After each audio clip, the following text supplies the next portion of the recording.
पर एसएमएस अस्पताल में हंगामा हुआ है। डिलीवरी के बाद 10 नवंबर को महिला की मौत हो गई। जन्म के बाद मां बच्चा दोनों स्वस्थ थे, हेल्दी थे। अचानक सांस लेने में तकलीफ हुई, ये परिजनों का कहना है। उचित समय पर इलाज नहीं होने की वजह से मौत हो गई है, ये भी परिजनों का आरोप है। आरोप लग रहा है कि कैसे उचित समय पर इलाज नहीं मिला तब मौत हो गई। डिलीवरी के बाद 10 दिन तक बिल्कुल स्वस्थ थे जच्चा और बच्चा दोनों। जन्म के बाद मां भी ठीक थी, बच्चा भी ठीक था। अचानक सांस लेने में तकलीफ हुई और उचित इलाज नहीं होने की वजह से, नहीं मिलने की वजह से, डॉक्टरों के नहीं रहने की वजह से यहाँ पर आप देख सकते हैं तस्वीर में, जितना बोलूं उतना कम, तस्वीर सब कुछ बयां कर रही है। लाइव हमारे साथ वीरेंद्र, हमारे जो रिपोर्टर हैं वो जुड़ गए हैं, लोगों के साथ हैं। वीरेंद्र, आप वहां पर लोगों के साथ हैं, मैं देख पा रहा हूं आपके पीछे वहां पर लोग हैं। जरा पूछिए, उनका कहना है, परिजनों का कहना है साफ कि जच्चा बच्चा बिल्कुल ठीक था लेकिन उचित इलाज नहीं मिला जिसकी वजह से मृत्यु हो गई। देखिए आदित्य, आपको बताना चाहूँगा कि मैं इस वक्त जो है स्वाभिमान सिंह अस्पताल के मोर्चे के बाहर मौजूद हूँ और आप मेरे पीछे जो भीड़ देख रहे हैं वो उस महिला के परिजनों की है, जहाँ पर आप देखेंगे कि ये जो मेरे साथ में खड़े हैं ये उन महिला की, जो मृतक महिला हैं, उनके पति हैं। क्या कुछ हुआ था उस दिन और कब की ये घटना है? कल लगभग 1 बजे की।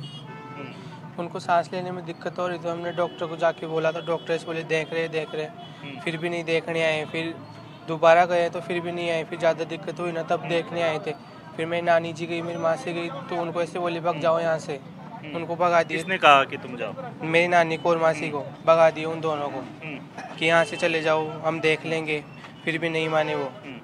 फिर बिल्कुल देखिए आदित्य, आपको मैं दिखाना चाहूँगा कि वो 2 दिन का जो बच्चा है वो भी यहाँ पर जो है इन्होंने रखा हुआ है और आप देख सकते हैं कि यहाँ पर ये 2 दिन का बच्चा है जिसे जो है परिजन यहाँ पर मोर्चरी के बाहर रखे हुए हैं और उनकी मांग है कि जो संबंधित डॉक्टर है नूपुर शर्मा के ऊपर परिजनों का आरोप है कि उसको जो है जल्द से जल्द है जो उसके ऊपर कार्रवाई होनी चाहिए और जो भी संबंधित जो लीगल एक्शन है वो विभाग को लेना चाहिए। लेकिन इन मांगों को लेकर जो है तमाम जो परिजन हैं, उनके रिश्तेदार हैं, वो यहाँ पहुँचे हैं। मेरे साथ जो कोमल के मदर हैं उनसे बातचीत करूँगा। क्या कुछ हुआ था माता जी उस दिन? मेरी बेटी को सर्दी लग के बॉडी उछलने लगी। हमने कहा संभालो संभालो तो बोल रही है ऑपरेशन के द्वारा ऐसा होता है। मेरे दामाद को बाहर निकाल दिया गया, संभालने दे दिया। फिर भी उसकी सांस, हम सारे बॉडी को दबा रखे थे। आई इंजेक्शन दी और ऐसे बोली बाहर निकल जाओ, पेशेंट को तुमने ज़्यादा घायल कर दिया। हम पेशेंट को घायल करने के लिए लेके गए थे या ठीक करवाने के लेके गए थे? हमको बाहर निकाल दिया गया।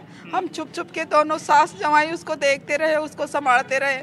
हमने कहा, मेरी बेटी ने, मैंने पूछा कोमल बेटे क्या हो रहा है? बोली मम्मी मेरे को यहाँ से सांस नहीं आ रहा, कॉल में दर्द हो रहा है। तो हमने नर्स को कहा कि बोली ऑपरेशन के द्वारा ऐसा होता है, डॉक्टर तू है या हम है इलाज करने के लिए? किसने कहा ये? नर्स ने।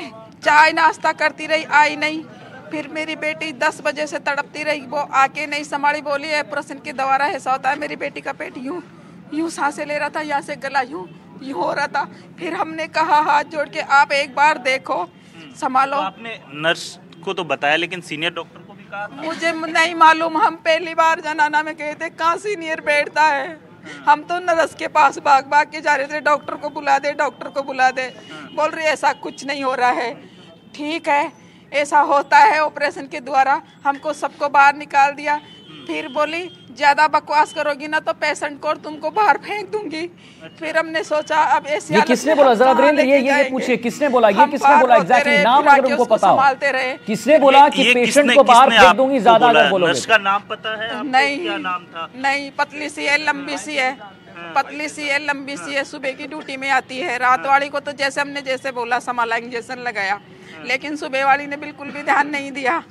फिर बाद में मेरी बेटी ज्यादा घायल हो गई 3 बजे, तब उसने डॉक्टरों को फोन किया, तब भी डॉक्टर कब पहुंचे? ये तो नर्स। मेरी बेटी दम तोड़ चुकी थी 3 बजे, 10 बजे से लेके 3 बजे तक दम तोड़ चुकी थी, कोई धड़कने थी। तब तो सारे भाग दौड़ मचाए, पहले मचाते तो मेरी बेटी आज जिंदा रहती ना। उसने टाइम पे नहीं संभाला। मेरी बेटी 10 बजे तक 3 बजे तक का कितना टाइम निकलता है आप सोचिए। उस बच्चे को माँ चाहिए, मेरे को मेरी बेटी चाहिए। हमें इंसाफ चाहिए, डॉक्टर का, नर्स का लाइसेंस जब्त हो के उन्हें कड़ी से कड़ी सजा मिलनी चाहिए ताकि और बेटी के साथ ऐसा इंसाफ ना हो। बिल्कुल, देखिए आपको बता दें कि यहाँ पर जो परिजन है, ये मृतक जो महिला थी उसकी माताजी, और उनका साफ तौर पे कहना है कि जब उसे दर्द हुआ था, सीने के अंदर दर्द उठता है और उसके बाद जो है एक नर्स के द्वारा उसे एक इंजेक्शन है वो दिया जाता है, और उसके बाद जो है उसकी तबीयत और बिगड़ जाती है, और उसके कुछ समय बाद जो है महिला की जो धड़कनें हैं वो पूरी तरीके से बंद हो जाती है, और उसके बाद जो है डॉक्टर्स हैं, सीनियर डॉक्टर्स हैं, वो मौके पर पहुंचते हैं, लेकिन तब तक जो है समय पूरा हो जाता है। यहाँ पे कुछ और भी लोग हैं जो यहाँ पर पहुंचे हुए हैं, और इस पे नजर हम जरूर नजरें बनाए रखेंगे। वीरेंद्र, हम आते हैं आपके पास, तुरंत आते हैं।